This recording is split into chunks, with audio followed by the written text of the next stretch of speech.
Good morning. Happy Mother's Day to all mothers who are here this morning. As you know, I'm one too, because I'm a grandma too. Awakening curiosity and the concept of quiet courage in changing one's mind. To approach life with a sense of wonder and openness, embracing the unknown with curiosity and a willingness to explore new perspectives and possibilities. Thom Hartmann writes from the Wisdom School, "We once went searching for a school that could help one of our kids thrive. He was bright, brilliant, but he actually had ADHD, which meant that traditional classrooms felt like cages. Teachers saw distraction. We saw intensity. Schools saw disruption. We saw curiosity without breaks. When I first visited this alternative school, I nearly walked out. Kids were out of their seats. They were talking over each other. A few were pacing. It looked, frankly, out of control. I put on my critical parent cap, the one many of us wear when we think we're being responsible, and thought, there's no way my kid could survive here. I had spent my life advocating for better education, for structure and accountability, and here it seemed like chaos reigned. But instead of leaving, I leaned in. I listened. What sounded like arguing was a heated debate about physics.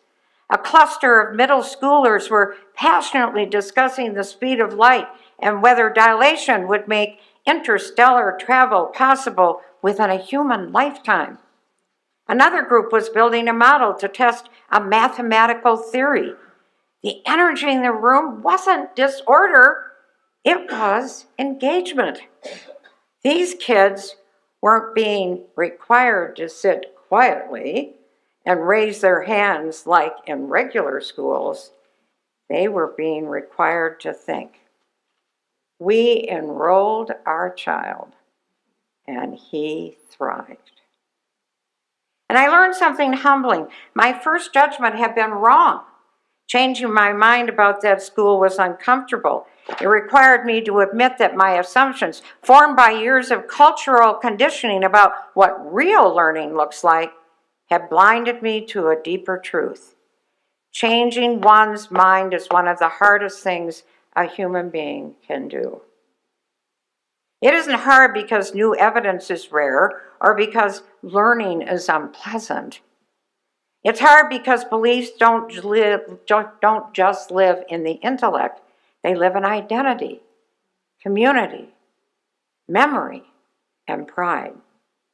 To change a belief often feels like betraying a former version of yourself, or worse, admitting that you were wrong in front of people where approval once mattered. As a result, we learn to defend positions long after they've stopped serving us. Modern culture doesn't help. Certainty is rewarded and confidence is confused with competence. People who speak without hesitation are treated as leaders, while those who pause, revise, or qualify their thoughts are viewed with suspicion. Changing your mind is framed as weakness, flip-flopping, or even a lack of conviction. Wisdom traditions take the opposite view. They treat flexibility as a strength. They see rigidity as a sign of fear, and they understand that clinging to an idea after it's outlived its usefulness isn't loyalty, it's stagnation. The quiet courage of changing one's mind lies in humility. It requires acknowledging that your understanding was partial, that your perspective was limited, and or that the world is more complex than the story you once told yourself. This isn't self-rejection, it's self-respect. Children do this naturally. They revise their understanding constantly because they aren't invested in being right. They're instead invested in figuring things out. Somewhere along the way, we replace curiosity with reputation. We start protecting beliefs not because they're true, but because they belong to us. Once that happens, evidence becomes a threat rather than a gift. Changing your mind also carries social risk. Beliefs are often woven into group belonging, political identities, religious frameworks, professional cultures, even family dynamics can make certain ideas untouchable. Questioning them can feel like questioning the relationship itself. That's why so many people change their minds privately, but not publicly. They update their internal map while continuing to speak an older language in order to preserve harmony. This is understandable, but it comes at a cost. Living with divided loyalties fractures the self. Wisdom doesn't demand reckless honesty or unnecessary confrontation, but it does ask for internal coherence. It asks that one's inner life not be organized around fear or disapproval. There's also often a deeper fear beneath resistance to change. Changing your mind forces you to confront uncertainty. It reminds you that there may be more revisions ahead. It undermines the fantasy of final arrival, the comforting idea that one day you'll have it all figured out. Wisdom accepts that this day never comes. Some of you have heard this story. I'm going to repeat it again because it means so much to me. On December 26, 2005, curiosity led me to a door on South 16th, the Gallatin County Detention Center. I arrived with great fear, but I was called there, and I wondered what I would meet when I went in there. So I buzzed the officer. The door opened, but clanked behind me, very heavy. Went through another door. That door clanked behind me. And there I stood, curious about what I was going to encounter on that evening. And so I went in. And I met 6 people that night. And my life was changed. And for that, I am very grateful for curiosity. Let me introduce you to somebody who matters to me a great deal. Sean is accused of murder. He's in his early 20s, a former student at Montana State University in Bozeman, a former member of the MSU Bobcat football team, a drug addict, flashy drug dealer, funny, and has a smile that's very contagious. He possesses the most beautiful hands I have ever seen. I cannot resist telling him this. His long, elegant fingers surely have received a football easily. We visit weekly for months. I ask him to teach me some football plays, and by the way, I still have them. I tell him that the game befuddles me. And so he draws 4 plays, and during one of our visits, he moves his chair beside me and teaches me some football, a game he clearly loves. He's a patient and gentle teacher. He also loves to share his faith with me. Some amazing insights coming from a criminal. I wonder about this criminal image. He isn't acting like one. Somehow in my mind, he doesn't look like one. Somewhere along the line, he tells me that before the age of 9, he had been in 69 foster homes. A criminal? I wonder. A survivor? More than likely. A possessor of heart and soul. I learn over the course of our visits that he's the primary peacemaker in his crowded unit at the jail. He regularly leads Bible studies and prayers with inmates in this place.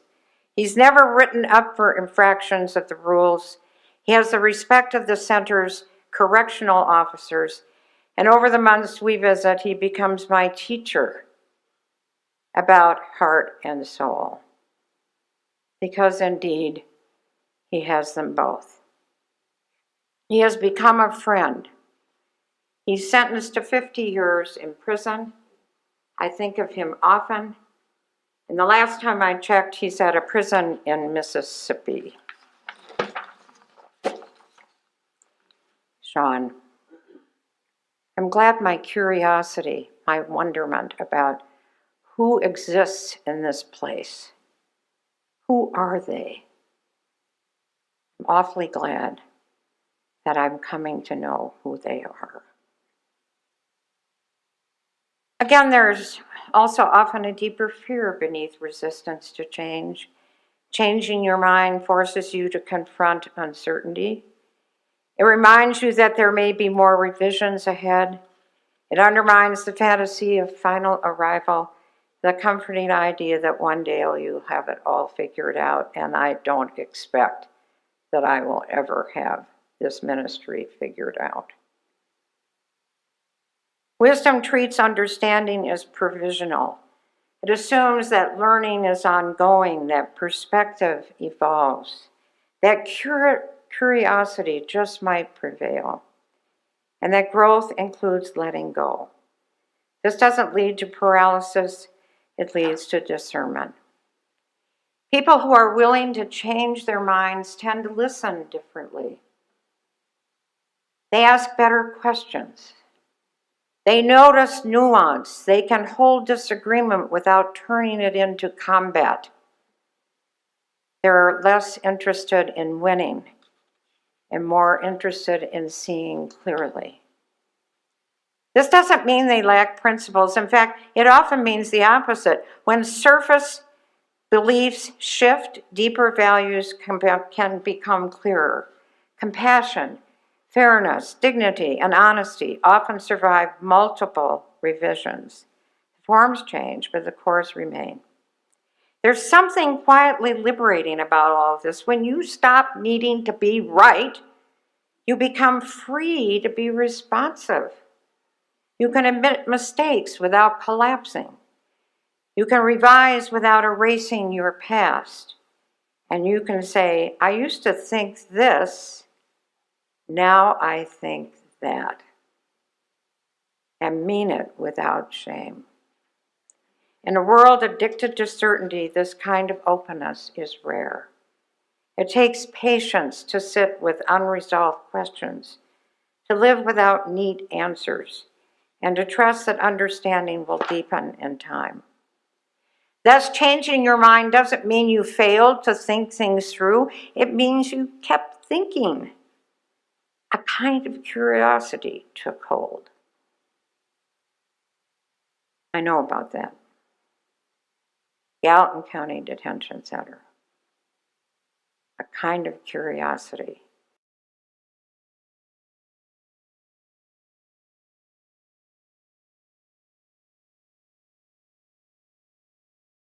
I remember how close I came to walking away. If I had clung to my first impression, to my need to be the decisive, certain parent, my child might have guessed the environment that allowed him to flourish. My pride would have cost him his growth. I chose to listen. And that choice to soften, to reconsider, to revise isn't just about education. It's about being human. Every time we loosen our grip on uncertainty, every time we allow a curiosity to take hold, we make room for truth to enter. Every time we admit that we might not have seen the whole picture, we create the possibility of something better.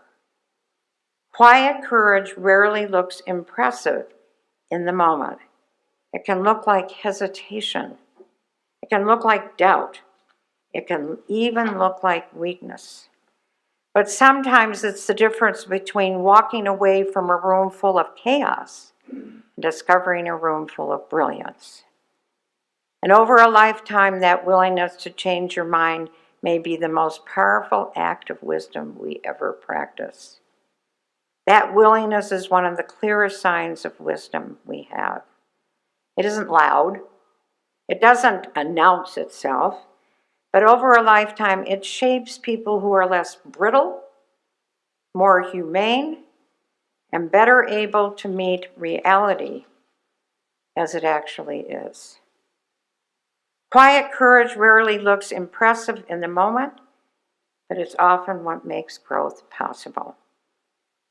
As we reflect on this idea of awakening curiosity, may we cultivate a spirit of inquiry and a thirst for knowledge that propels us forward, growth, understanding. May we seek out the beauty and complexity of the world around us, asking questions, seeking answers, and engaging with the mysteries that unfold before us.